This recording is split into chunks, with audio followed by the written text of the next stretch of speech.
Fantasy football is a game of small samples. There are changes week to week. We see guys pop off and be productive, and then the next week, they don't do anything. We have prospects show a little glimmer of hope, and then they're gone, and then they come back a few weeks later.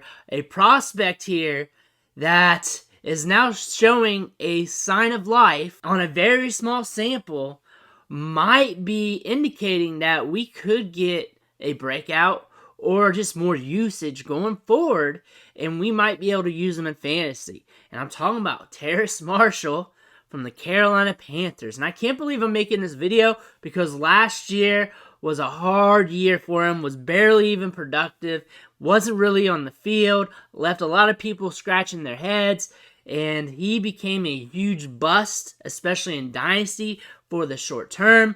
This year wasn't really doing much either, and then last week against the Atlanta Falcons, scored 12.7 PPR fantasy points, caught 4 balls for 87 yards off 9 targets, second most on the team behind DJ Moore. He had a 25% target share, and this came out of nowhere, really. Nobody was really expecting this. No one was really talking him up. Some indicators for this going on was Christian McCaffrey is now gone, Robbie Anderson is now gone, the team's trying to work through some talent, it looks like. PJ Walker's been at quarterback. Lord knows what's going on with Baker Mayfield. So we got some instances here that there is some change coming, and Terrace Marshall is starting to do some things. He has a very interesting prospect profile from when he was transitioning from college to the NFL level. In college, he broke out during his age 19 sophomore season with a 33% market share with 13 touchdowns in 2019. The year after, in 2020, 731 receiving yards and 10 touchdowns in 7 games. He would have had a ton of production if he would have made it through the whole season. Then it comes to draft time, and we're at the pro day. Measures in at 6'1", 205 pounds, and hits an 86th percentile size adjusted speed score and 85th percentile burst score, running in the 4.4s. Got drafted in the second round, late in the second round, to the Carolina Panthers. Then we go into the rookie season where he caught 17 balls. Wheeling back to his collegiate profile here, we have a good enough breakout age, 2 seasons of double-digit touchdowns, and he was sharing the field with Jamar Chase and Justin Jefferson, which makes it hard for any wide receiver to break out, but he was able to score double-digit touchdowns. The next year, he was going off for LSU. He was making plays happen. He was scoring touchdowns. And what I like about his game is he gets downfield and gets yards after the catch. Definitely a candidate for air yards here at the NFL level. He was a first-round Dynasty rookie pick that year when he was coming out for the draft. A lot of people were drafting him up. A lot of people were talking him up. He was going late in the first round.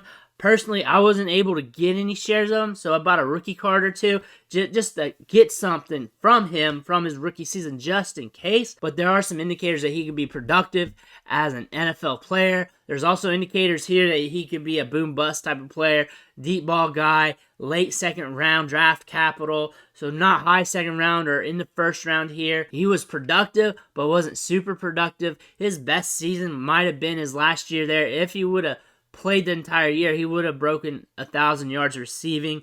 Didn't really do much during his rookie season. Didn't really do much this year till last week. So the trends here are very interesting because you see some stuff in his profile where he could be all right, and you see a lot of red flags. And these red flags have been mounting over time now, and we just don't know what to expect from him.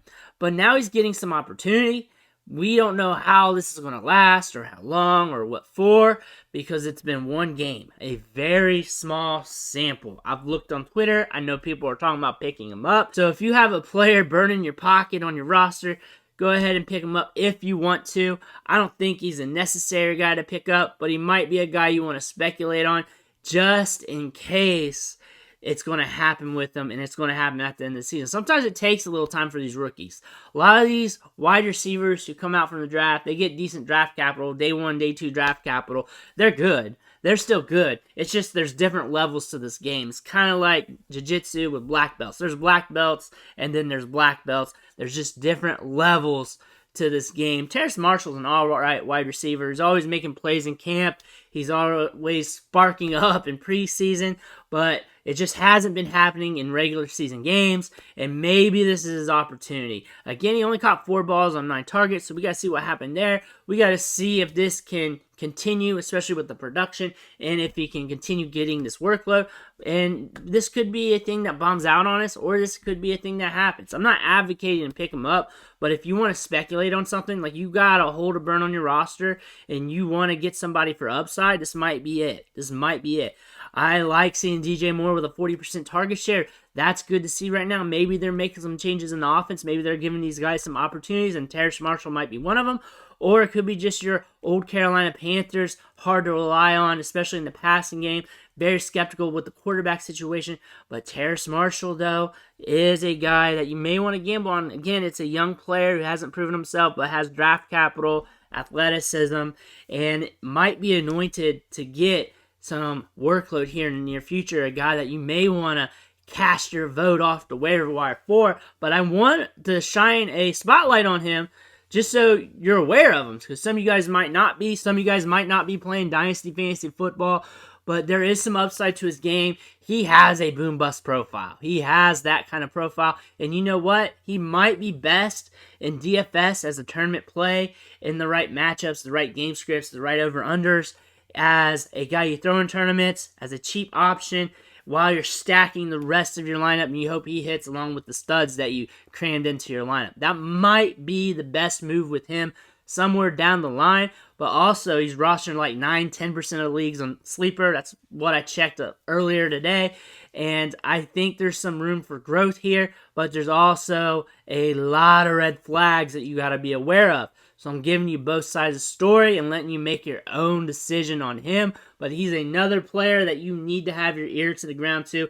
And there could be a chance that he has another good game and everyone's flocking to the waiver wire for him. So don't be surprised when that happens. Let me know in the comments what you think about Terrace Marshall. Make sure you hit that subscribe button on the way out. I'm dropping all kinds of waiver wire content for you, trying to be as creative as possible so you get as many options to look at and for you to make your best choice. So just scroll through the videos and look at the players that you're interested in. Also, on the way out, make sure you check this video over here. This will give you some trade options for the wide receiver position to help bolster your team and lineup. I want to thank you for watching, and I'll catch you on the next video.